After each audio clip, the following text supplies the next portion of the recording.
Are you ready to make a change in your life? What's holding you back? Chances are many things could be standing in your way. We're here to help. Sign up today for our free Fast Track class and learn our breakthrough framework to help you achieve the life you've always wanted. Sign up at lifehack.org/limitation-fast-track. Hi there. Welcome to the Lifehack Show. Life is full of limitations. Learn how to break free and live your best life. Join me, Allie Kramer, Content Director of Lifehack, as I interview the top experts in the self-improvement sphere for advice on how to make life more enjoyable no matter who you are. If you're looking for insight on how to overcome any obstacle, this podcast is made for you. Today, I'll be speaking with Robert Glazer. Robert is the founder and CEO of the marketing agency Acceleration Partners and was ranked number 2 on Glassdoor's list of top CEOs of small and medium companies in the US.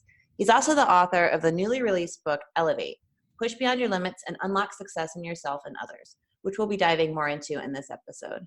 Hi, Robert. Thank you for joining us today. Hey, Allie. How are you? I'm great. I'm very good. It's exciting to talk to you. So I have to say, I have your book in my hands right now. It's so cute. It's really engaging, and I really dig the layout. And for our listeners, again, this is Elevate. It's kind of like the way that I'm looking at it. It's like going through like your own personal mentorship within a really small package.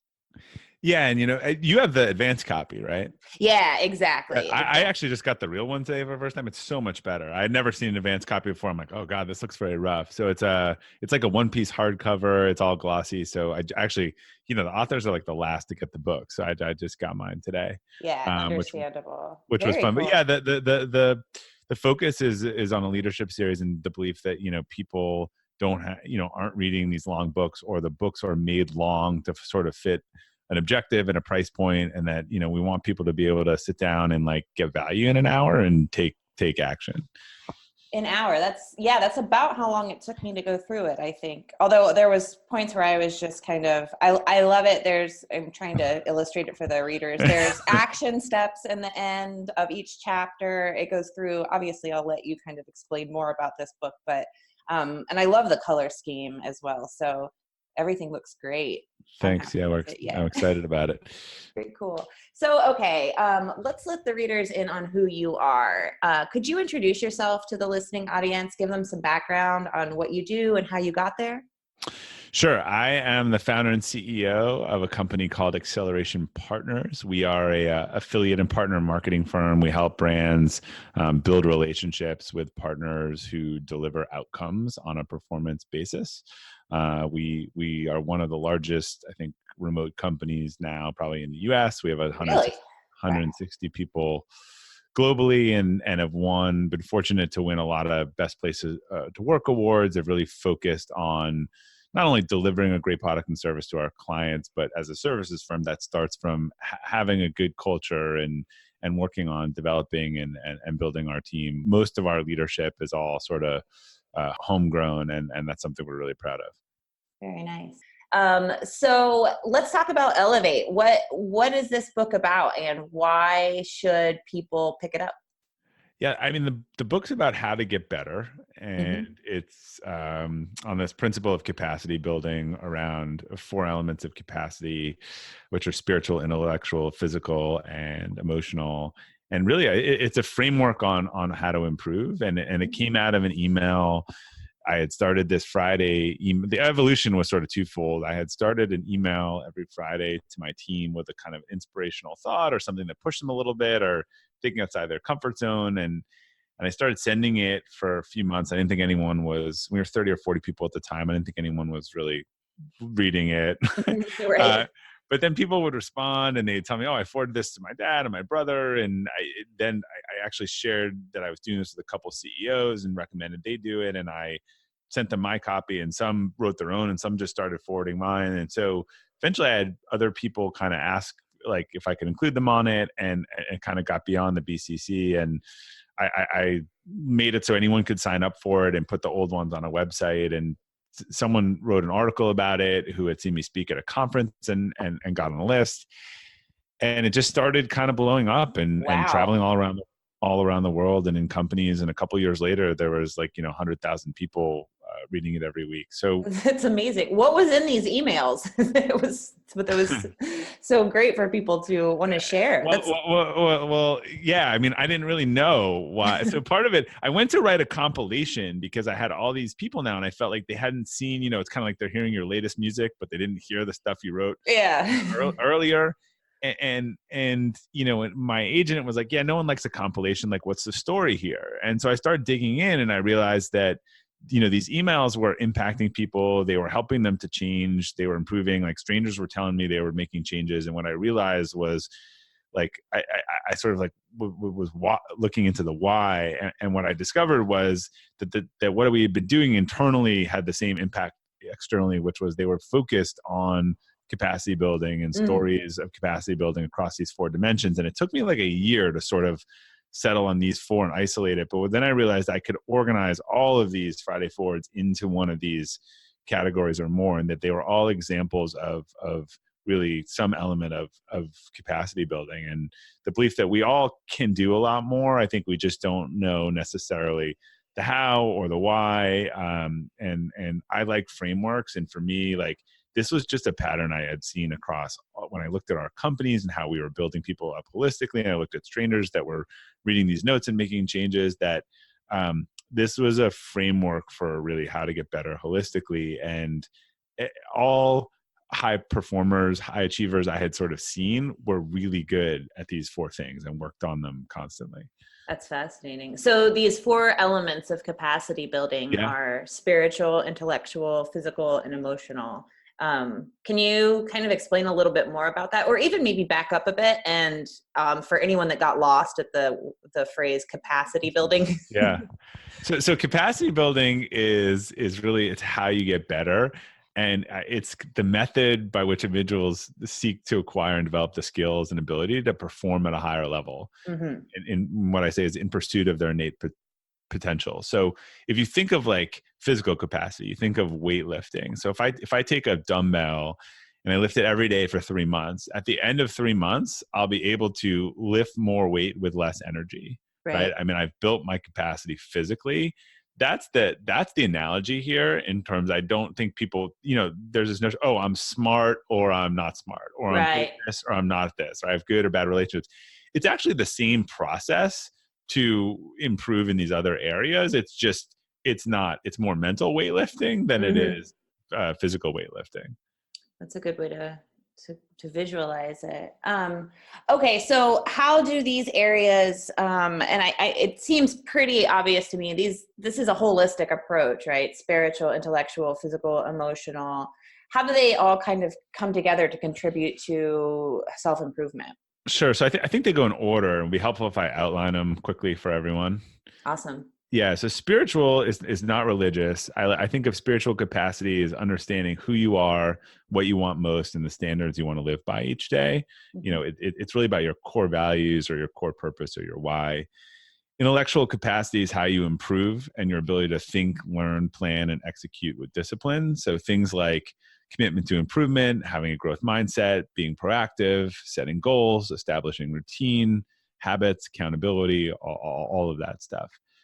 Physical capacity is your health, well-being, and physical performance. And that includes like maintaining your health and wellness, getting sleep, managing your stress, also embracing competition and sort of building resilience. And then the last one is emotional capacity. And that's really how you react to challenging situations, your emotional mindset, and the quality of your relationships. So that starts with overcoming self-limiting beliefs, getting comfortable with discomfort and challenge, your attitude, and then your relationships. So I think they go in order because for most people, spiritual is the hardest, I think, in some ways. And it's not the one you can work on it tomorrow, but you won't necessarily solve it tomorrow. But you got to know kind of what you want and where you're going in order to line up everything else. So right. Like when I talk about long-term goals and short-term goals, for me, that's where spiritual and intellectual cross. So if I really have a core purpose or core values or things that I want to live in service of, that sort of becomes my goals. Now my goals tied to my purpose. Now I become kind of more focused and more disciplined in executing.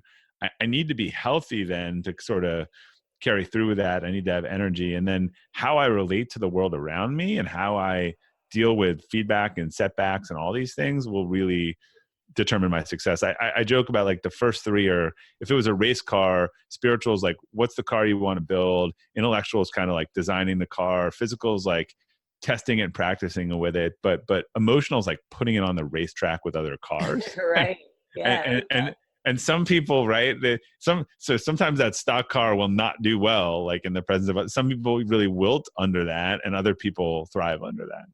Interesting. Yeah, that's a good way to look at it. So I'm kind of going to jump back to something that I think you touch on a lot, is the difference between success and achievement. I kind of feel like a lot of people conflate the two. Yeah, and I think it's an important distinction. I think a lot of times when people are talking about success, that is someone describing a perception of someone else. That is an external definition. Oh, I love that. Yeah. Yeah. So, someone will say, well, that guy, he's really successful. Look at his business. Like, meanwhile, you have no idea that like his kids don't talk to him, that he's near a divorce. But what you see is that he's working, 200 hours a day. Now, if that was important to him, then he's achieving something. But I don't know that it's hard to label that person a success. So achievement in alignment with these principles is really the fulfillment of what you are looking for, right? So intentionally. So here is what I want, and I'm going to achieve it. So the goal for me might be to sell my business and move to a cabin and have the quiet that I've always wanted in my life, right? That'd be a high level of achievement for what I'm looking for. Some other people might not, depending on what I sold my business for, might not think of that as success. But it's funny. I think you'll hear a lot of times success is someone describing someone else, not themselves. That's a really, really cool way to think about it too. I mean, like just at Lifehack, we get so many questions, just like, how do I become more successful? I want to be successful, or just, I need to figure out how to define success for myself. But when that's the question, right? So how do I become more successful? So emulating something that someone else is doing that will not actually is aligned to your potential or fulfill you personally is the worst thing you could do. Right. Because it might not be what you want. So this is where the spiritual comes in. Like I would say, if there's 100 people at a party and you walk up to all of them and ask them if they know their core values, personal core values, 2 of them will probably rattle off their core values or tell you like a core purpose statement. I guarantee you those people are like locked and loaded and doing like cool, good things in life. And the other ones like haven't even thought of it, because that's like your operating manual, right? When I talk about spiritual capacity, I'm saying you can people know when they cross their core values. Like you can kind of like, if you're driving a car, you bounce up against the wall and you kind of feel it, and then you bounce up against the wall and you feel it, but you can't see the lines because you don't know where they are. It's hugely different when you can have your 5 core values in front of you on your desk and be like, I should not do this decision. I should not be friends with this person. I should choose to do this nonprofit over that nonprofit, because I am very clear on the right choices for alignment with what I want most.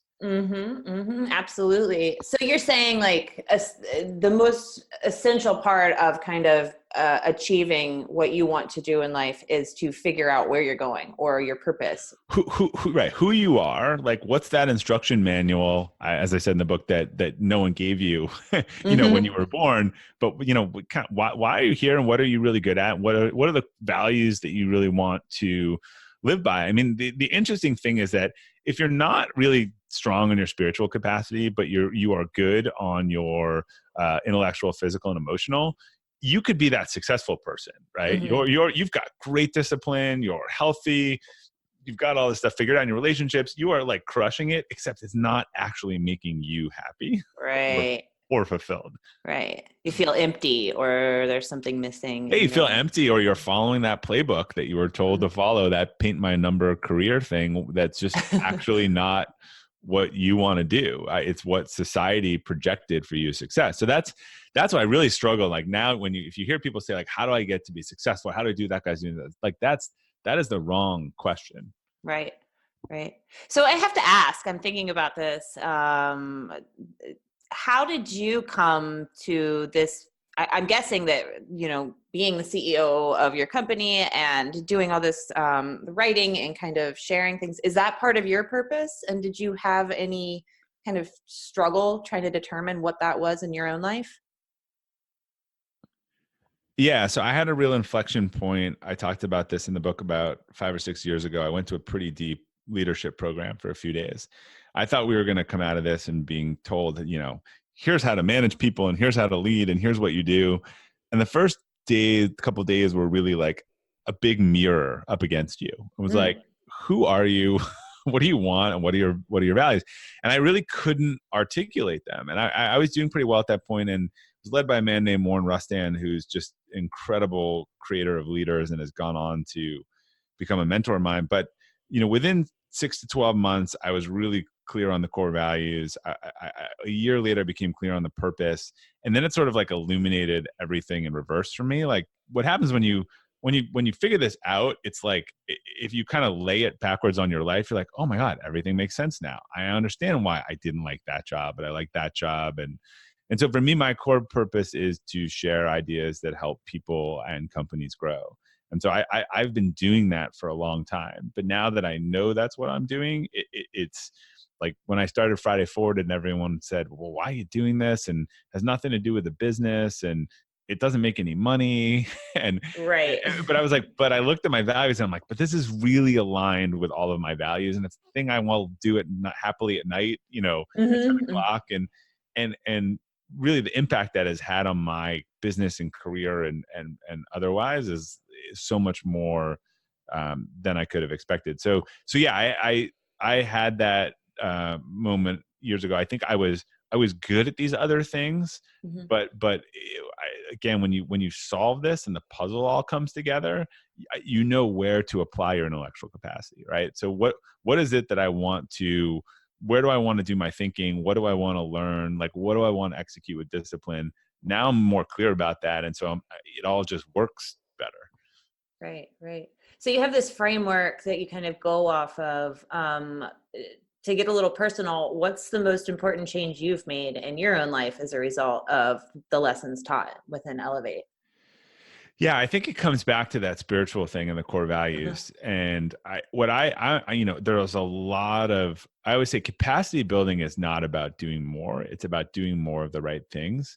And Uh-huh. as a type firstborn entrepreneur, like I was always just taking on more, doing more. It was exhausting me. It wasn't making me happy. And once I sort of figured out the purpose and the why, I was able to start unwinding commitments, like even charitable commitments and friendships and things that I just realized like didn't really meet my goal. So I really Mhm. just was able to start saying no and feel really confident about that was not the best use of my time. That had to have felt very freeing. Oh yeah, I was terrible at saying no. Yeah, I can relate. Yeah, and more, the more visible you come and the more you have success from the external definition, I think people ask more of you. What's actually paradoxical is that like once you're hitting your sort of unique ability point and contributing at the highest level that you can because you know what you're best at and know what you want to do, being distracted with other people's priorities is actually even more costly for you. Mhm. So yeah, I mean, people will say, can you help me with this nonprofit? Or I'm like, I know that is a great cause, but I've committed to these 3 nonprofits. And Right. actually, I don't want to add a fourth. There's a lot of people for different causes. Like, I don't want to add a fourth one because I think that's going to weaken my contribution to the first 3. So one of the fallacies, or one of the, not fallacies, the frailties of humans is that we tend to believe what's in front of us is most important at any one time. Like, it's Mhm. how our memory works. Like, whatever is in front of us or whatever someone's asking us, or whatever has our intention, a lot of times the things that we have already committed to or the commitments that we've already made, while they're not shiny and sexy and new, they're more important than the new thing. Sure, sure. That makes a lot of sense. And it's interesting to think about just saying no. I think that there's this common mindset that to be quote unquote successful or whatever people want to say Yeah. there is that you have to say yes to everything, take on opportunities. Except that all the most successful people have written articles that saying no is their key to success. So, I mean, Warren Buffett's written one. Tim Ferriss has done a lot on no. I just wrote an article that pulled together some of Buffett stuff and Gates stuff and Tim Ferriss. For a lot of people, they don't know how. So actually developing some templates, developing a framework. Like I have a lot of different templates for a lot of situations. It just makes it a lot easier. Again, it's like, it's a capacity, it's a muscle. Like Sure. you got to learn how to say no, figure out the tricks to saying no, and do it in a respectful way. But yeah, I mean, the things that I've already committed to and the things that I want to accomplish are most important to me. And there'll always be new stuff that comes in, but I've tried to really kind of tune some of that stuff out. Yeah, that's excellent advice. And obviously it's working for you. And like you're saying, so many people that have proven track records in their areas of expertise know how to say no. They say no to 98% of the things because people come to you all day with their priorities.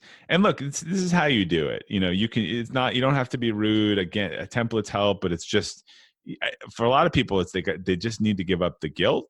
And I think if they're clear, all these people are clear about their unique abilities and what they want most and where their unique contribution is. And so then they actually feel like they're robbing themselves or the world of what they're meant to be doing if they get distracted with other people's priorities. Sure. Okay. So aside from not being able to say no, what else is a big challenge that people face in trying to improve themselves? I mean, not to debunk the hacking, because I know we're on, but I don't look. I think everyone's looking for a quick fix, and I think that when you're talking about a big goal or improvement or whatever, this is the where you need the 1% each day, and one day you wake up and that 1% has really compounded and make a difference. But you have to do it, and you have to make the changes without, in our instant gratification world, looking for instant gratification. Because I mean, there's a story I love that this venture capitalist was talking about how he engaged a content marketing kind of guru to like teach him some social media kind of hacks. And she gave a ton of advice and all kinds of stuff, but never said like write good content. Wow.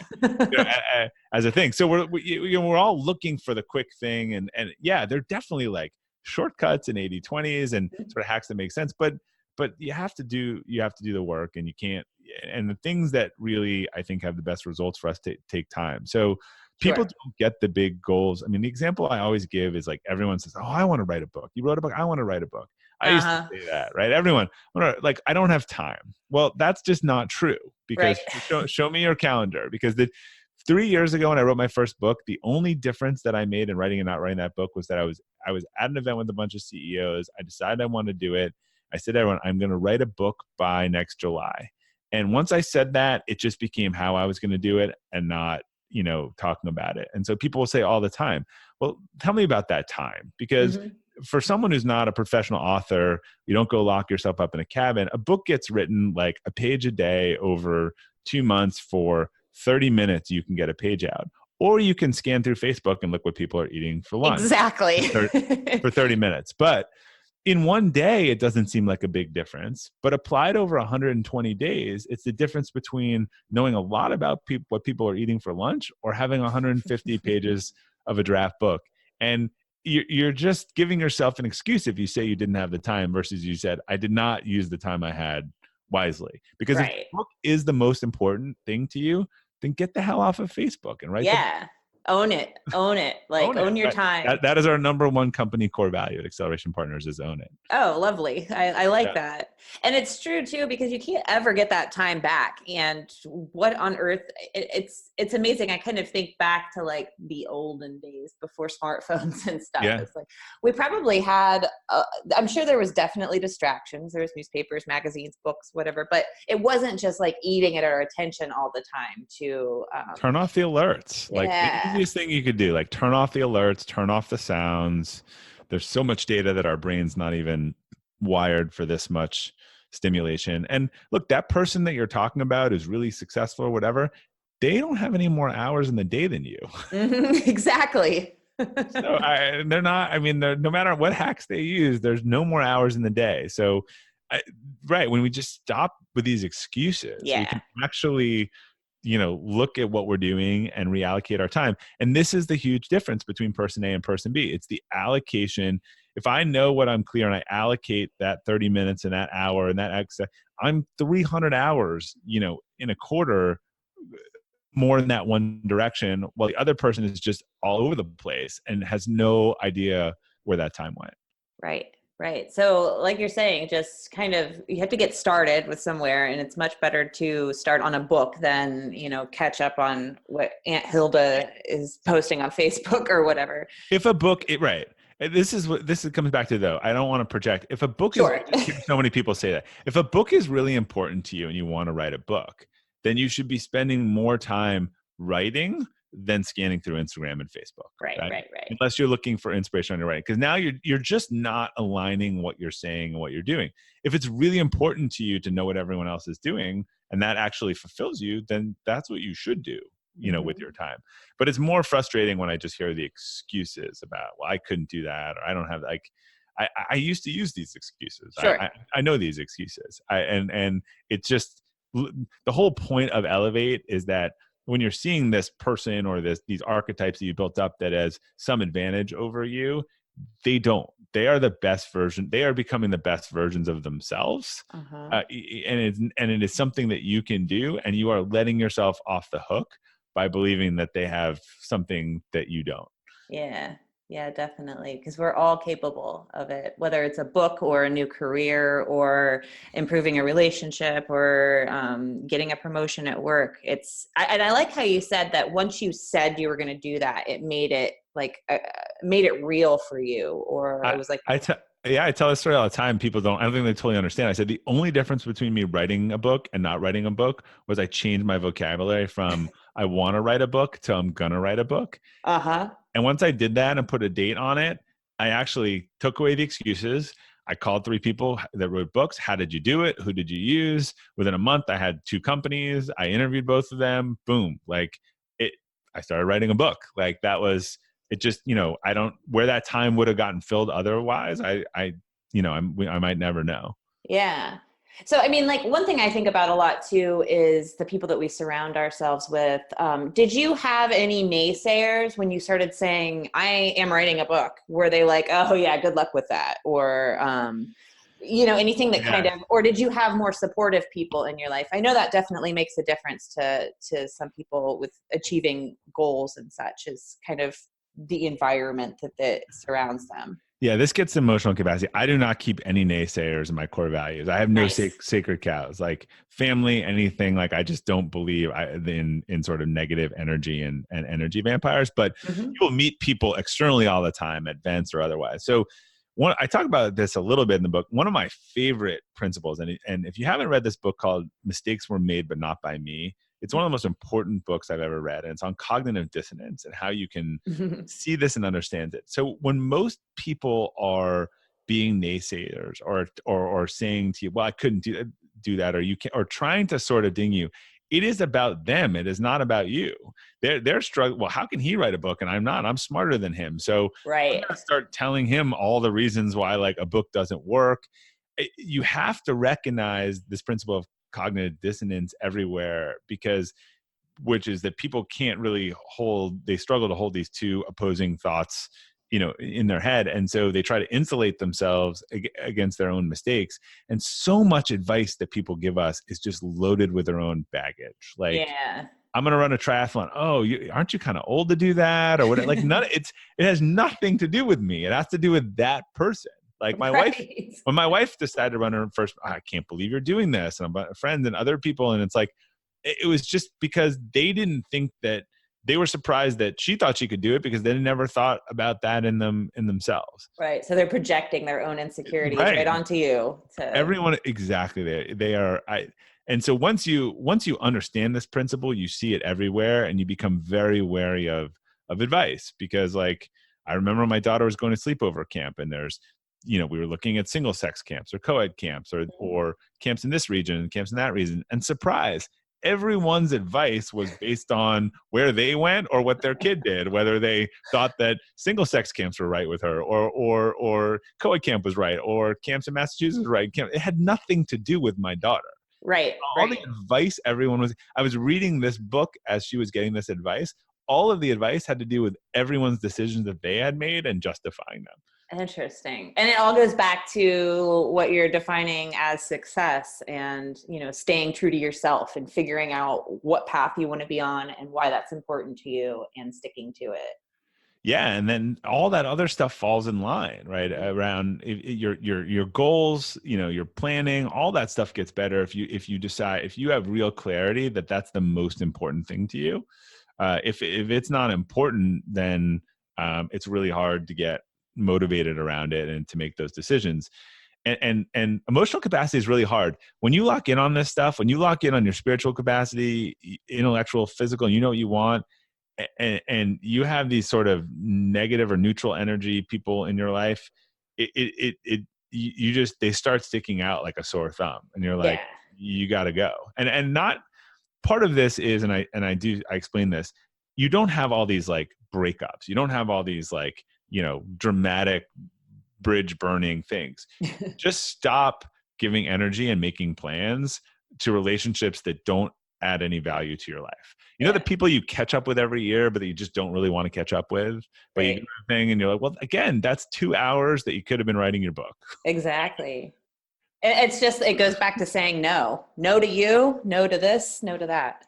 Yeah, which is about what you're saying yes to, right? Right. And the definition of energy vampires, if you feel worse after spending time with someone, like, why would you want to spend time with that person, right? Right.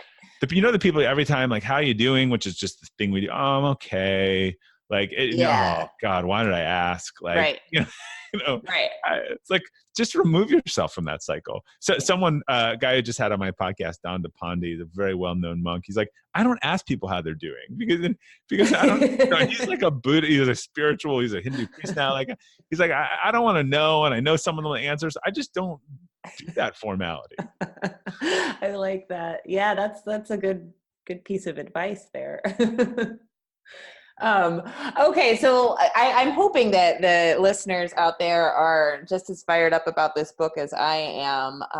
Anything else that you want to say about Elevate, and certainly let them know where they can find your book?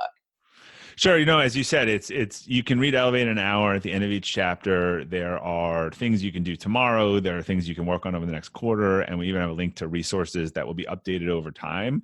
That as you kind of want to dive into this stuff on a 202 and a 303 level, we really want to have the resources to support you. So you can find all the information about me, robertglazer.com. There you can /elevate as the book, or you can just click on it. You can sign up for Friday Forward, or you can also listen to the Elevate podcast, where I interview, particularly the last couple of months, people who are kind of leaders in their field in each of these capacities, and kind of lining up some of this stuff to support people who are interested in diving into those topics further. Very cool. Okay, so to our listeners, I urge you to check out Robert's book, Elevate. It's a very smart read, and it will really shift your mindset about becoming a better or elevated version of you. And as he said, be sure to check out his site where you can find the book and get more information on what he does at robertglazer.com. That's RobertGlazer.com. That wraps up today's show, and stay tuned for the next episode of the Lifehack Show.